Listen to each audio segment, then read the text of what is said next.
घर में मैं और मेरे जेठ जी ही रहा करते थे और एक नौकरानी थी जो मेरे साथ ही सोती थी। जब मैं सुबह उठती तो मेरे कपड़े बिगड़े हुए होते। एक दिन मैंने अपनी नौकरानी को नींद की दवा खिलाकर अपनी जगह सुला दिया। कुछ ही देर में मेरे जेठ जी आए और मुझे समझकर नौकरानी के साथ पिछले 20 दिन से रोज मेरे कपड़े निकले हुए मिलते जब मैं सुबह सो के उठती। मैं बहुत परेशान हो गई थी। कौन था जो रोज रात को मेरे नीचे के कपड़े उतार कर चला जाता था? मैं जब भी नहाती तो मेरी जांघ पर एक काला निशान मिलता था और नहाते वक्त वो निशान हल्का हो जाता था। पर दोबारा रात को फिर से उसी जगह पर ये निशान मुझे दिखता था। पहली बार जब मैंने ये निशान देखा तो मुझे लगा कि शायद कुछ लग गया होगा, लेकिन अब तो ये निशान रोज मेरी जांघ पर मुझे नजर आने लगा था और मेरे नीचे के सारे कपड़े भी कोई उतार दिया करता था। मैं शक करती भी तो किस पर, क्योंकि घर में मेरे अलावा बस दो लोग ही थे। एक मेरे जेठ जी और दूसरी एक काम वाली लड़की जो कि मेरी ही उम्र की थी। बात यह है कि मेरी शादी के बाद ही मेरे पति को वापस विदेश जाना पड़ा, क्योंकि वो वहीं जॉब करते हैं। मेरे ससुराल में मेरे जेठ जी ही थे। सास ससुर की पहले ही देहांत हो चुका था और एक कार एक्सीडेंट में जेठ जी की पत्नी भी स्वर्ग को प्यारी हो गई थी। और मेरे पति कुणाल केवल दो भाई थे। जेठ जी की तबीयत खराब रहती थी तो मैं उनकी सेवा किया करती थी। मेरे पति जॉब दूसरे शहर में करते थे। मेरे पति अक्सर मुझे कहते कि तुम्हारा वीजा लगवा कर तुम्हें भी अपने पास ही बुला लूंगा। मैं अपने पति के जाने पर बहुत उदास थी। मन नहीं लगता था घर में। वो तो अच्छा है कि घर में एक नौकरानी थी जो दिन रात रहती थी, वरना तो घर में मैं और मेरे जेठ जी ही अकेले होते। लोग तरह तरह की बातें ना बनाएं, इसलिए मेरी शादी से कुछ दिन पहले ही एक नौकरानी को दिन रात के लिए मेरे पति ने रख दिया था। पूरे घर का काम वही करती थी और रात को मेरे साथ सो जाती थी। वो भी जवान लड़की ही थी। पहले तो मेरे जेठ जी का ज़्यादातर समय अपने कमरे में ही गुजरता था या फिर लाउंज में टीवी देखकर। मेरे जेठ जी थोड़े अलग तरह के इंसान थे। खाना खाने से पहले 15-15 मिनट तक हाथ ही धोते रहते थे। फिर भी उन्हें शक होता था कि पता नहीं कौन सा हाथ ठीक से धुला है और कौन सा नहीं। पूरी तसल्ली करने के बाद ही खाना खाते थे। हमेशा टीवी देखते रहते। मुझसे वो ज़्यादा बात भी नहीं करते थे। बस जब भी काम होता तो बुला लेते थे, नहीं तो कभी आवाज़ नहीं देते थे।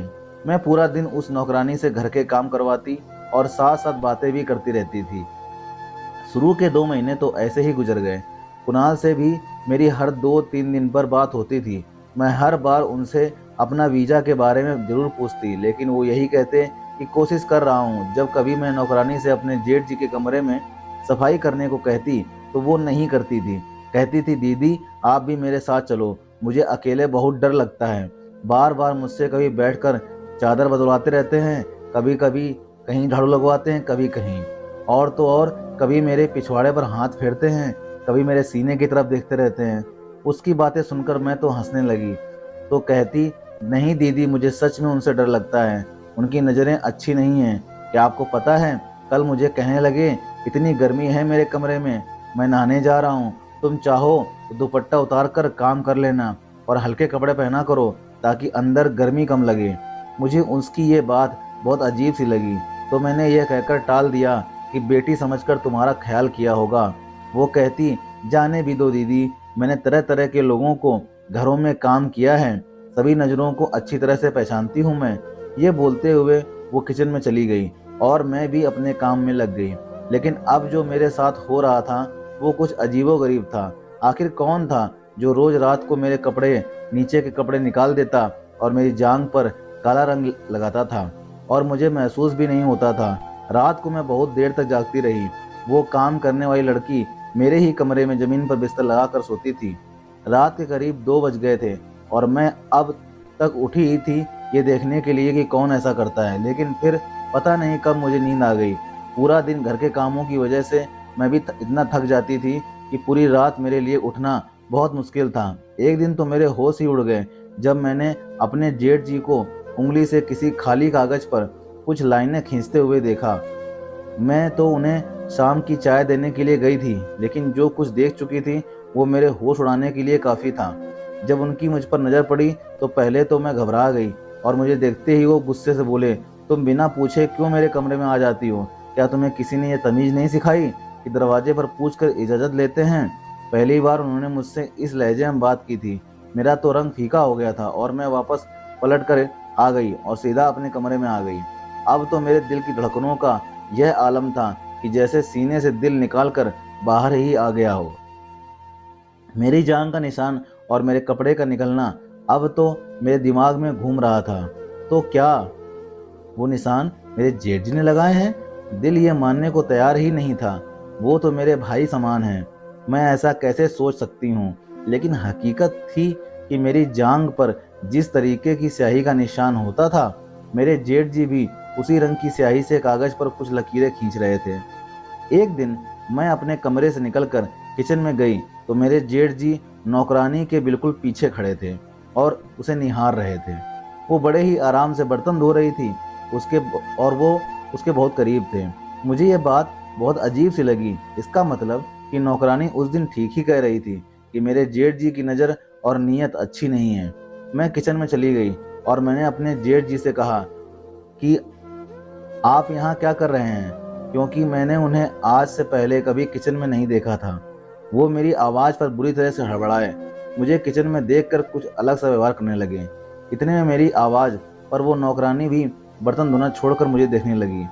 वो भी शायद मेरे जेठ जी के वहाँ होने से बेखबर थी। अजीब नज़रों से हम दोनों को देख रहे थे।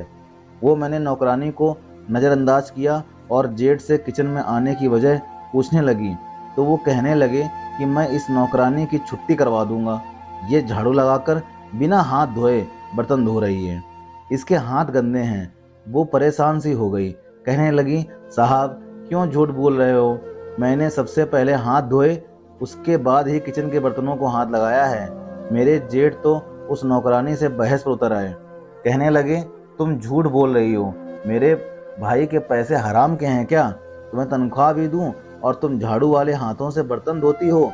यह तो मैंने देख लिया था, वरना ना जाने तुम कब से गंदे बर्तनों में हमें खाना दे रही हो। मैंने अपने जेठ जी से बहुत कहा कि आप यहाँ से चले जाइए, मैं खुद नौकरानी से बात कर लूँगी, लेकिन वो मुझ पर भी गुस्सा करने लगे। कहने लगे, तुम्हारी ही नरमी का नतीजा है, वरना मैं इस लड़की को 2 दिन में सीधा कर दूँ। मेरा भाई परदेश में ना जाने कैसे कैसे अपना गुजारा करके घर पर पैसे भेजता है और ये लड़की मुझे गंदे बर्तन में खाना देती है। आज से तुम ही मेरे बर्तन धो के मुझे खाना दोगी। उस पर चिल्लाते हुए आगे निकल गए। लड़की तो रोने लगी, कहने लगी, मुझे यहाँ काम नहीं करना। पैसे लेते हैं तो अपनी मेहनत के लेते हैं, हमने अपनी इज्जत नहीं बेच रखी है जो ये साहब मुझे इतनी बातें सुना रहे हैं। वो भी गुस्से से नौकरी छोड़ने के लिए तैयार बैठी थी। मैंने उसे अपने गले लगाकर चुप करवाया। मैं जेठ जी के साथ अकेली नहीं रहना चाहती थी। मुझे यह हौसला था कि एक औरत मेरे साथ रहती है। अभी तो मैं एक परेशानी से निकल नहीं पाई थी कि मेरी जांघ पर काली स्याही के निशान आते कहाँ से हैं। एक नौकरानी के कमरे में होते हुए कैसे मेरे जेठ जी मेरे कमरे में आ सकते हैं? मैंने नौकरानी से कहा कि तुम बर्तनों को हाथ नहीं लगाना, मैं खुद धो दूंगी, लेकिन तुम काम छोड़कर मत जाओ। मैंने बड़ी मुश्किल से नौकरानी को राजी करके किचन से बाहर निकाला। तभी लॉन में मेरे जेठ जी मेरे पति से फ़ोन पर बहस कर रहे थे कि वो नौकरानी को घर से निकाल दें, लेकिन मैं भी सोच चुकी थी कि कुणाल से साफ कह दूंगी कि नौकरानी को मैं कभी नहीं निकालूंगी। अब तो मैं बिल्कुल भी अकेले रहने के हक में नहीं थी। मैंने कुणाल से भी कह दिया कि अगर नौकरानी चली गई तो मैं भी अपने मायके चली जाऊंगी। जेठ जी को बर्तनों से तकलीफ है तो मैं खुद धो लूंगी। मेरे पति ने अपने भाई को ना जाने कैसे समझाया, क्योंकि अब वह बहस नहीं कर रहे थे। मैं खुद बर्तन धोने लगी। मैं खाना जेठ जी के सामने खुद रख देती थी। अभी मैं कुछ देर आराम के लिए अपने कमरे में जाने लगी तो फिर से काली स्याही से सफ़ेद कागज पर लकीरें खींच रहे थे।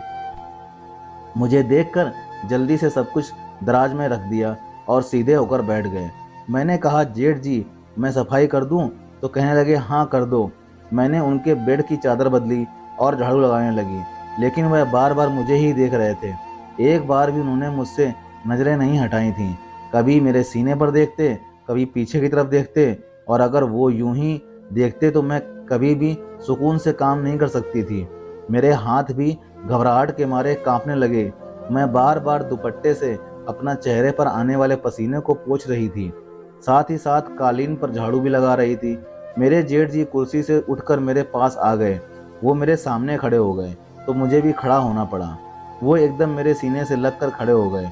मुझे कहने लगे, इतनी गर्मी है, तुम अपना दुपट्टा उतार कर झाड़ू लगा लो, मैं तो वैसे भी वॉशरूम में नहाने जा रहा हूँ, कमरे में कोई नहीं है। उनका इस तरह धीरे से बात करना मुझे तो हैरत हो रही थी। वो तो हमेशा तेज आवाज से ही बात करते थे। मुझे नौकरानी की बात याद आ गई। मैंने कहा, नहीं, मुझे अपना दुपट्टा पहनकर काम करने की आदत है। अभी मैं यह कह ही रही थी कि उन्होंने अपनी जेब से रुमाल निकाला और मेरे चेहरे से पसीना साफ करने लगे। मैं पीछे हटी।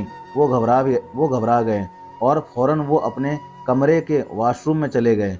मेरे दिल की हालत तो ऐसी थी कि धड़कन चलना ही भूल गई थी। मुझे तो अब अपने जेठ जी के कैरेक्टर पर शक होने लगा था।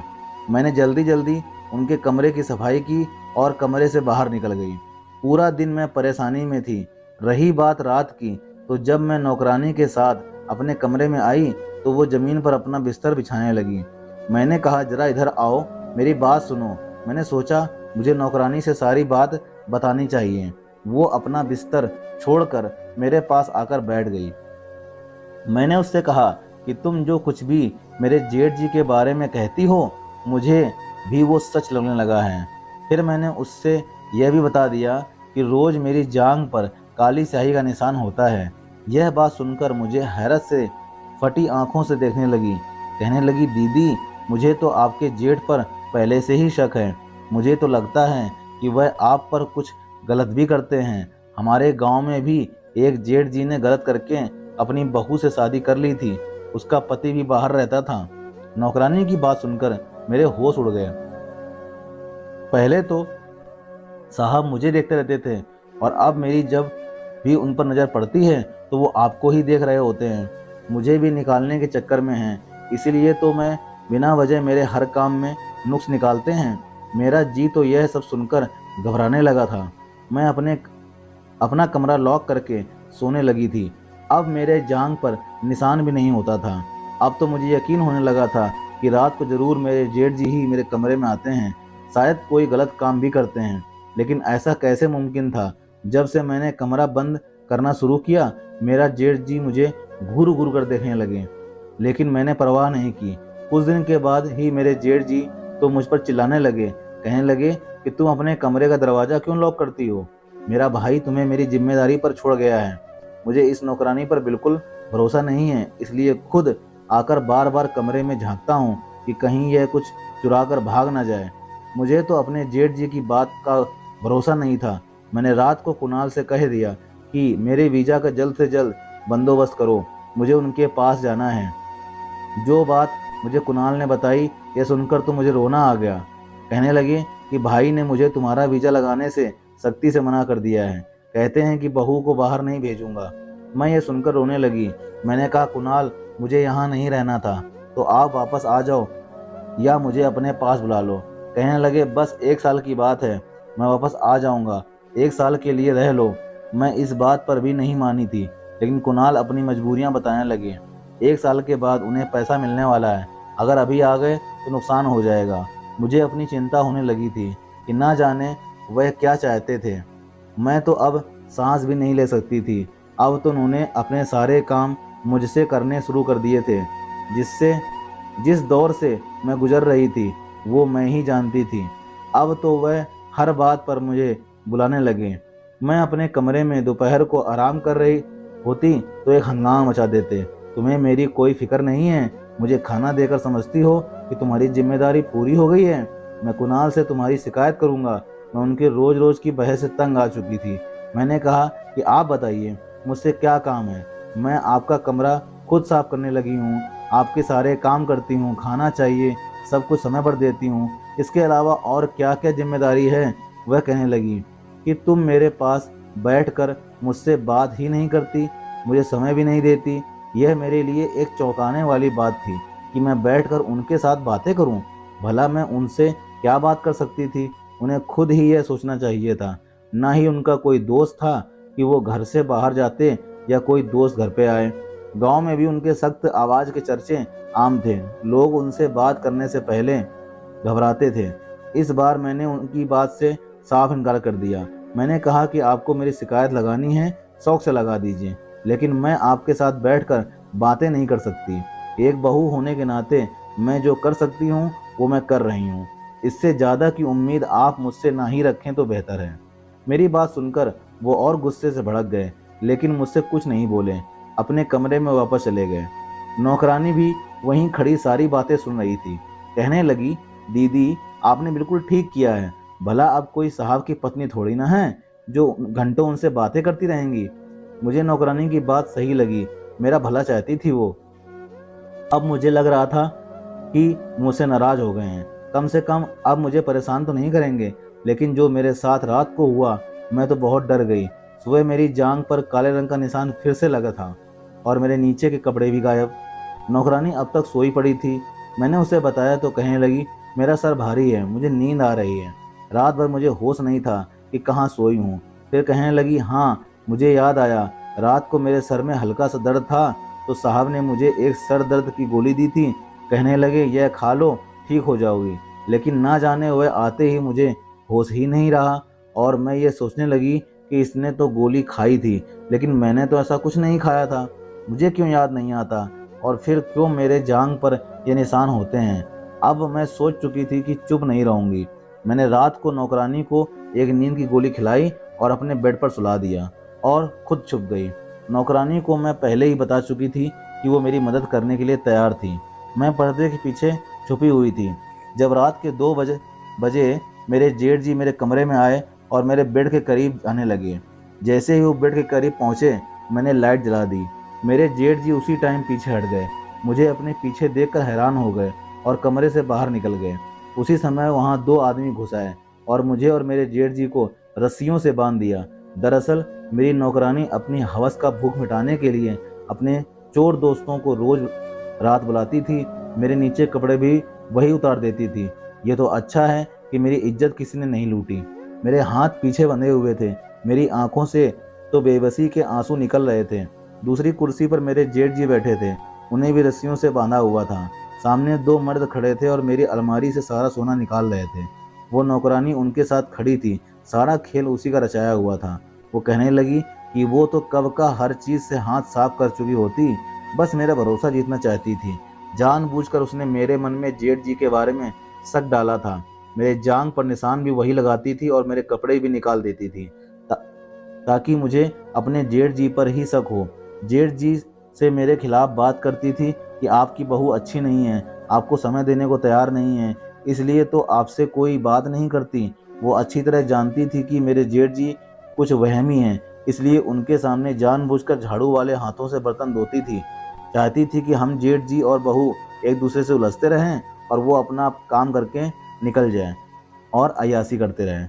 जब मैंने उसे अपना प्लान बताया तो उसने अपने 2 आदमियों को बुला लिया। उसने कोई नींद की दवा नहीं खाई थी, वो मुझे और मेरे जेठ जी को एक कमरे में इकट्ठा करना चाहती थी। इसलिए उसने रात को मेरे जेठ जी से कहा कि आपकी बहू मुझे अपनी जगह पर सुलाकर रात को किसी के साथ रंगरलिया मनाती है। अगर यकीन ना आए तो रात को कमरे में आकर देख लेना। इसलिए मेरे जेठ जी रात को मेरे कमरे में आए तो बेड के पास जाकर यही देखने लगे कि सो कौन रहा है। तभी मैंने लाइट जला दी।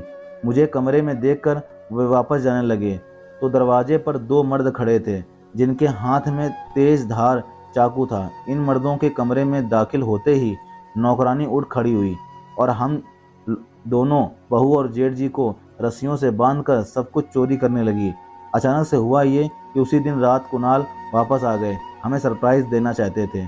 लेकिन जैसे ही घर पहुंचे, घर का मेन गेट खुला था तो वह घबरा से गए। जब अंदर आए तो मर्दों की आवाज़ें सुनकर समझ गए कि कोई चोर घर में घुस आए हैं। उन्होंने अपने भाई के कमरे में जाकर पुलिस को बताया। पुलिस घर पहुंच गई और हम बाल बाल बच गए। मेरे दूसरे शहर जाने से सख्ती से मना कर दिया गया कि हम कम पर गुजारा कर लेंगे, लेकिन किसी नौकर को दिन रात अपने घर पर नहीं रखेंगे। वह घर के भेदी होते हैं और फिर जब मौका मिलता है अपना काम करके चले जाते हैं। शादी को मेरे 5 साल हो गए हैं। अब मेरे 2 बच्चे भी हैं, लेकिन मैं घर के सारे काम खुद करती हूँ। नौकरानी के लिए अगर मेरा पति कह भी दे तो मैं साफ इनकार कर देती हूँ। तो भाइयों और बहनों, अगर मेरी आज की कहानी आपको पसंद आई हो तो वीडियो को लाइक कीजिए, शेयर कीजिए और कमेंट भी कीजिए। और हाँ, सबसे ज़रूरी बात, अगर आपने अभी तक मेरे चैनल को सब्सक्राइब नहीं किया है तो प्लीज़ प्लीज़ प्लीज़ सब्सक्राइब करें और साथ ही साथ आपके दाहिनी तरफ एक बेल आइकन उसको ज़रूर दबा दीजिए ताकि आपको सबसे पहले मेरी स्टोरीज़ आपके चैनल पर दिखाई दें। तो भाइयों और बहनों, मिलते हैं अगले वीडियो में एक और दिलचस्प कहानी के साथ। तब तक के लिए नमस्कार, धन्यवाद भाइयों और बहनों, खुश रहिए, आबाद रहिए। जय हिंद, जय भारत।